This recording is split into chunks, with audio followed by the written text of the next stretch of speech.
Imagine you're standing in line. It's 6 a.m. on a Tuesday in Moscow, 1989. You've been here for 3 hours already, and you're not even sure what's at the end of this line. Someone said there might be toilet paper. Someone else heard it was shoes. You don't even care anymore. You just know that whatever it is, you need it because tomorrow there might be nothing. Welcome to the final days of the Soviet Union, where the world's second-largest economy couldn't produce enough toilet paper for its own citizens. This wasn't supposed to happen. The Soviet Union was supposed to be the future. It put the first man in space. It had nuclear weapons. It controlled half of Europe. At its peak, it was the world's largest producer of oil, steel, and concrete. And yet by 1991, people were standing in line for bread. The ruble was worthless. Store shelves were empty. The entire economic system collapsed so completely that the country itself ceased to exist. Today, we're going to dissect the greatest economic failure of the 20th century. We'll look at how central planning destroyed productivity, how oil wealth became a curse, how lying became an economic strategy, and how the whole house of cards came tumbling down. This isn't just history, it's a warning, because right now in 2025, some of the same mistakes are being repeated around the world. Buckle up. We're about to see what happens when you try to run an entire economy like a giant spreadsheet. 1. The fatal flaw. How central planning kills innovation. Let's start with the fundamental problem. The Soviet economy was based on one simple idea. The government knows better than you what you need, when you need it, and how much it should cost. This wasn't capitalism, where prices are set by supply and demand. This wasn't even socialism with markets. This was full central planning. Every single product, from tanks to toothbrushes, was decided by bureaucrats in Moscow at an agency called Gosplan, the State Planning Committee. Here's how it worked. Or rather, here's how it didn't work. Every 5 years, Gosplan would create a plan, the 5-year plan.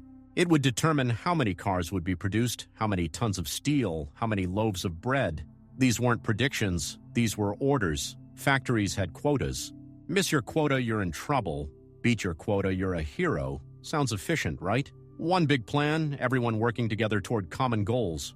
No messy competition, no wasteful advertising, no inequality. There was just one tiny problem. It was economically insane. Let me give you an example. In the 1970s, a Soviet nail factory was given a quota measured in tons. Simple enough. Produce X tons of nails, meet your target, everyone's happy. So what did the factory do? They produced massive heavy nails, huge railroad spikes, because one giant nail weighs more than 1,000 small nails.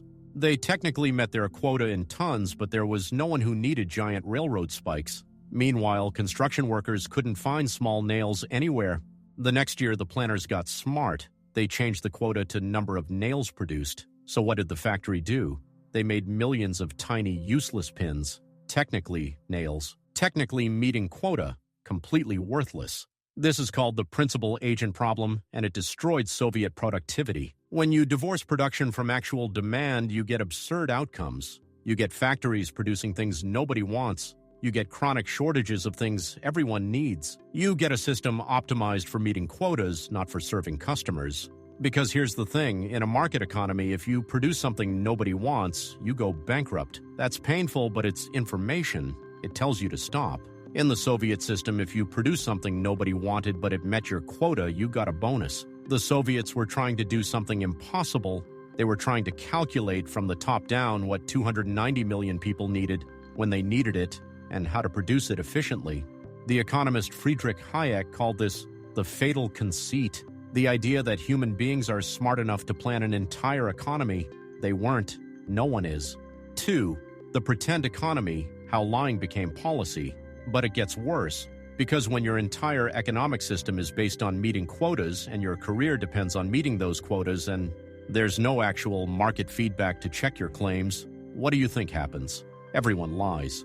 The Soviet economy became a massive game of pretend. Factories reported production numbers that were pure fiction. Farms reported harvests that didn't exist. Bureaucrats reported plan fulfillment that was fantasy. This wasn't occasional fraud. This was systematic, institutionalized lying. It even had a name, propisky, which roughly translates to padding the numbers or creative accounting. But let's call it what it really was, fraud on an industrial scale. Here's a real example. In the 1980s, Soviet agriculture reported that they were producing 180 million tons of grain per year. Impressive, right? Except when Western satellites started measuring actual Soviet harvests using infrared imaging, they estimated the real number was closer to 140 million tons. That's a 40 million ton lie. That's enough grain to feed 50 million people for a year. They were just making up numbers. And it wasn't just agriculture. In the late 1980s, Soviet industrial output was officially growing at about 2 to 3% per year. But when the CIA later analyzed defector testimony, smuggled documents, and satellite data, they estimated the real growth rate was closer to 0.5%, maybe 1% at best. For an entire decade, the Soviet Union was basically stagnant, but the official numbers said everything was fine. Why did this happen? Because of something called the ratchet effect. If you exceeded your quota this year, your quota next year would be higher. So smart managers learned to never exceed their targets by too much. They would hide production capacity, hoard resources, and report just enough success to avoid punishment, but not enough to get impossible targets next year. This created a perverse incentive structure. The entire economy was optimized for appearing productive rather than actually being productive. It was a cargo cult economy. They built the structures, they created the reports, they had the meetings, but the plane never landed. The tragedy is that Soviet workers weren't lazy. Soviet engineers weren't stupid. They had world-class scientists, talented managers, hard-working people, but they were trapped in a system that rewarded lies over truth and quota meeting over value creation. There's a famous Soviet joke from the 1980s. We pretend to work, and they pretend to pay us. That's not a joke. That's an entire economic system. 3. The oil curse. How black gold became fool's gold. Now you might be wondering, if the Soviet economy was so dysfunctional, how did it survive for 70 years? How did they become a superpower? 2 words: oil prices. The Soviet Union hit the geological lottery. They had massive oil reserves in Siberia, and in the 1970s, oil prices went vertical. In 1973, oil was $3 per barrel. By 1980, it was $35 per barrel. That's more than a 10x increase in 7 years. Suddenly, the Soviet Union was swimming in cash. They didn't need to fix their broken economy.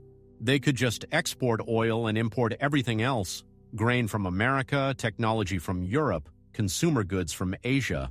The petrodollars covered all the inefficiencies. This is what economists call the resource curse or Dutch disease. When you have one valuable resource, you stop investing in everything else. Manufacturing declines, agriculture withers, innovation stops. Why bother fixing your tractor factory when you can just buy tractors from the West with oil money? The Soviet Union became a gas station with nuclear weapons. By the 1980s, oil and gas made up 80% of hard currency exports. 80%. The entire economy was dependent on one commodity, and here's where it gets tragic. In 1985, Saudi Arabia decided to flood the oil market to punish other OPEC members. Oil prices collapsed from $30 per barrel to below $10. In just 18 months, the Soviet Union lost 2/3 of its export revenue. 2/3. Gone. Imagine if your salary got cut by 66% overnight. Could you maintain your lifestyle? Could you pay your bills? The Soviet government couldn't either. They started borrowing from the West. They burned through their foreign currency reserves. They printed more rubles, which caused inflation. And there was no cushion. Because they had spent decades not building a real economy, they had farms that couldn't feed their own people, factories that produced junk, a consumer goods sector that was 30 years behind the West. When the oil money stopped, the entire facade collapsed. The Soviet Union was exposed as an economy built on sand and crude oil. There's a brutal irony here. The same oil wealth that made the Soviet Union look powerful in the 1970s prevented them from fixing their fundamental economic problems. It was a painkiller that masked the cancer, and when the painkiller wore off, the patient died. 4. The innovation desert. Why the USSR lost the future. Let's talk about technology, because this is where the Soviet failure becomes really obvious. In 1957, the Soviet Union launched Sputnik, the first artificial satellite. They shocked the world. They beat America into space. The Soviets had the best rocket scientists, the best physicists, some of the best mathematicians on the planet. Fast forward to 1991. The average Soviet household didn't have a telephone. Only 40% of Soviet homes had hot water. Consumer electronics? Forget it. Personal computers? Practically non-existent. What happened? How did a country that could put a man in space fail to produce a decent refrigerator? The answer is simple. Central planning can achieve specific focused goals by throwing massive resources at them. Rockets? Sure. Nuclear weapons? Absolutely. Space stations? Done. But it cannot create the decentralized innovation that produces thousands of consumer products that improve daily life, because innovation requires failure. It requires experimentation. It requires people trying crazy ideas, most of which fail until one succeeds. Market economies waste an enormous amount of resources on failed experiments, but that waste is actually the search process. That's how you find what works. The Soviet system couldn't tolerate that kind of failure. Every resource was allocated by the plan. Every factory had a quota. Experimentation was deviation from the plan. Risk-taking was dangerous. Playing it safe was rewarded. So Soviet innovation concentrated in a few areas that received government priority: military, aerospace, nuclear. Everything else stagnated. Let me give you a specific example. In 1970, there were about 165,000 computers in the United States. In the Soviet Union, about 15,000. By 1985, the gap was even worse. The U.S. had millions of personal computers. The Soviet Union had essentially none. Why? Because computers weren't in the plan. Personal computers especially made no sense in the Soviet logic. Why would individual citizens need computing power? That's inefficient. Computers should be centralized in research institutes and government offices. This wasn't just a technology gap. This was a fundamental misunderstanding of where innovation comes from. The Soviets thought innovation came from planning, from directing smart people to work on important problems. Americans discovered that innovation comes from freedom, from millions of people tinkering in garages and competing in markets. By 1990, the Soviet Union was producing televisions that looked like they were from the 1960s, cars that were 20-year-old designs, computers that were obsolete before they were built. They had fallen an entire generation behind the West in almost every consumer technology. They lost the future because they tried to plan it. 5. The deficit economy, life in the queue. Now let's talk about what all this economic dysfunction meant for ordinary people, because the real tragedy of the Soviet economy wasn't the statistics. It was the daily grinding misery of trying to live in a system that couldn't provide basic goods. In the 1980s, Moscow wasn't some underdeveloped backwater. It was the capital of a superpower. It had more than 8 million people, and those people spent an average of 40 hours per month standing in lines. 40 hours. That's a full work week, every month, just waiting to buy things. There's a famous Soviet joke. A man is waiting in a long line to buy vodka. After hours of waiting, he finally snaps, "That's it, I'm going to go shoot Gorbachev." He storms off. 20 minutes later, he comes back and gets back in line. His friend asks, "What happened? Did you shoot him?" The man replies, "Are you kidding? The line to shoot Gorbachev was even longer than this one." That's funny until you realize it's describing real life. Soviet citizens developed an entire parallel economy just to survive. It was called BLAT, the system of connections, favors, and informal networks. If you wanted a good apartment, you needed BLAT. If you wanted quality meat, you needed BLAT. If you wanted your child to get into a good university, you needed BLAT. Officially, everything was allocated by the plan. Actually, everything was allocated by who you knew and what you could trade. Store shelves were empty not because there was no food, but because there was no market price. Prices were set by government decree, usually far below what people would actually pay. So there was always massive excess demand. Everyone wanted to buy bread at 20 kopecks, but bakers couldn't make a profit at that price, so they didn't produce enough. This created artificial scarcity. Soviet agriculture actually produced a lot of food, but 30 to 40% of it rotted before reaching consumers because the distribution system was so dysfunctional. Trucking, storage, retail, all of it ran at Soviet efficiency, which is to say terribly.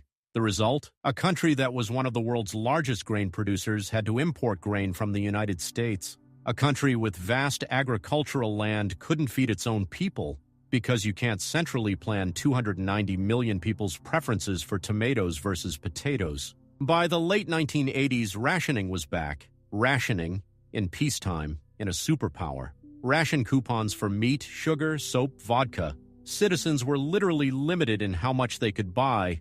not by their money but by government-issued coupons. This is what economic collapse looks like before the government officially admits it's happening. 6. Chernobyl. When the lies exploded on April 26, 1986, reactor number 4 at the Chernobyl nuclear power plant exploded. It was the worst nuclear disaster in history. But it was also the perfect metaphor for the Soviet economy. Because Chernobyl didn't explode because of bad technology, it exploded because of bad incentives, corruption, lies, and the same systematic dysfunction that plagued everything in the Soviet Union.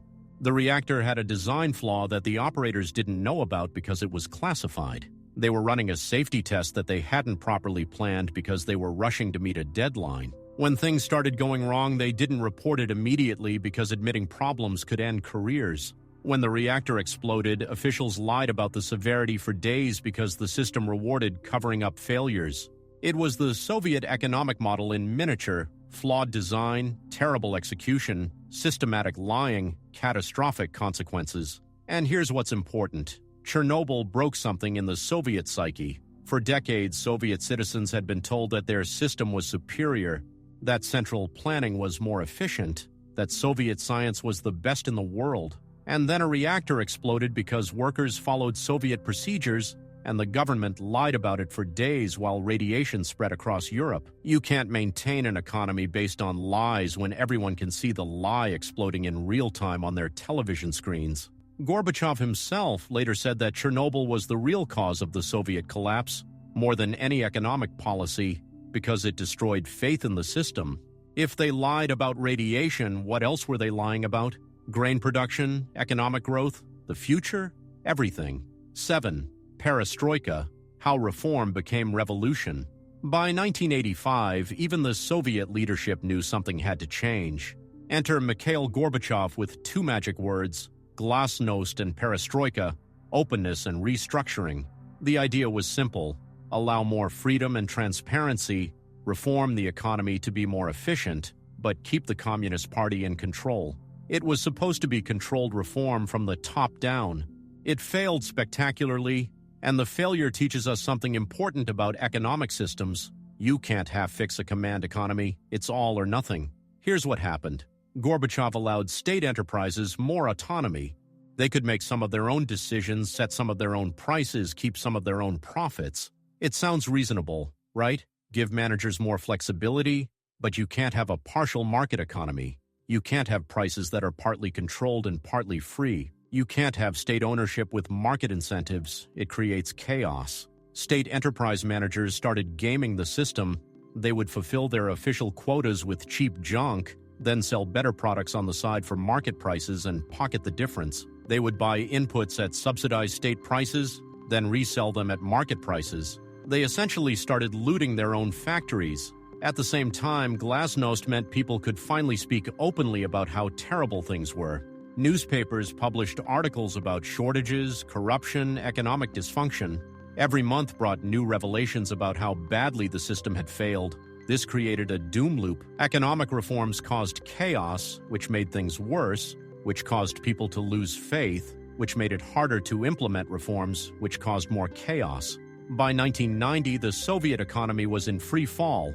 GDP was shrinking, inflation was accelerating, store shelves were emptying, strikes were everywhere, the country was paralyzed. And here's the darkest irony: Gorbachev's reforms didn't destroy the Soviet economy. They just revealed that it had been destroyed for decades, but everyone had been pretending otherwise. When you pull back the curtain and there's nothing there, the show ends. 8. The final collapse: how a superpower went bankrupt. By 1991, the Soviet Union was dead. They just hadn't held the funeral yet. The economy was in chaos. Different republics were issuing their own currencies. State assets were being stolen by insiders. Inflation was hitting 100%. Lines for food were getting longer. Crime was exploding. On December 25, 1991, Mikhail Gorbachev resigned as president of the Soviet Union. The next day, the Soviet Union officially ceased to exist. It dissolved into 15 separate countries. A superpower gone, not defeated in war, not conquered by enemies. It simply collapsed under the weight of its own economic contradictions. But the pain wasn't over.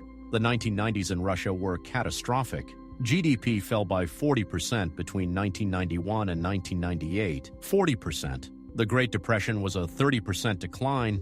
This was worse. Inflation hit 2,500% in 1992, 2,500%. Life savings were wiped out. Pensions became worthless. The average Russian standard of living collapsed. In August 1998, Russia defaulted on its debt. The ruble crashed. Banks failed. The country that had been a superpower 7 years earlier was bankrupt and begging the IMF for loans. This is what happens when you try to build an economy on lies for 70 years. Eventually, reality sends you the bill. 9. The lessons. What the Soviet collapse teaches us today. So what can we learn from the greatest economic failure of the 20th century? Lesson 1. You cannot centrally plan an economy. No committee of experts is smart enough to allocate resources better than millions of people making decisions in markets. Every attempt to do so has failed. Every single one. Lesson 2. Incentives matter more than intentions. The Soviet Union was full of smart, hardworking people with good intentions, but when the system rewards lies over truth and quota meeting over value creation, good intentions mean nothing. Lesson 3. The resource curse is real.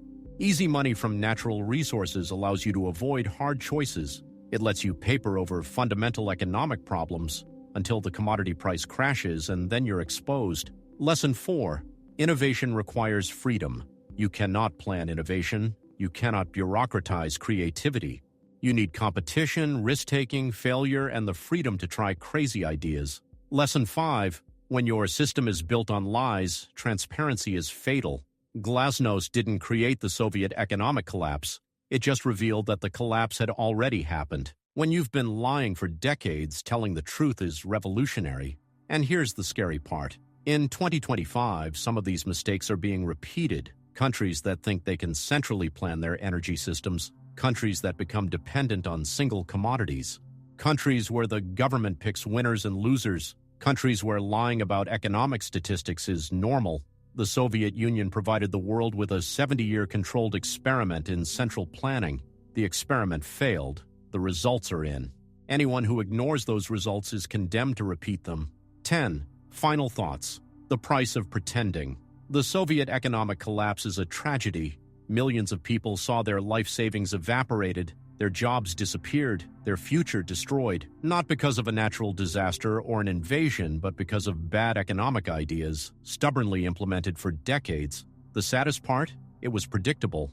Economists like Ludwig von Mises and Friedrich Hayek predicted in the 1920s and 1930s that central planning couldn't work. They explained why. They laid out the logic. But ideology won over evidence. The Soviet Union spent 70 years trying to prove that you could run an economy like a giant corporation with one CEO and one plan.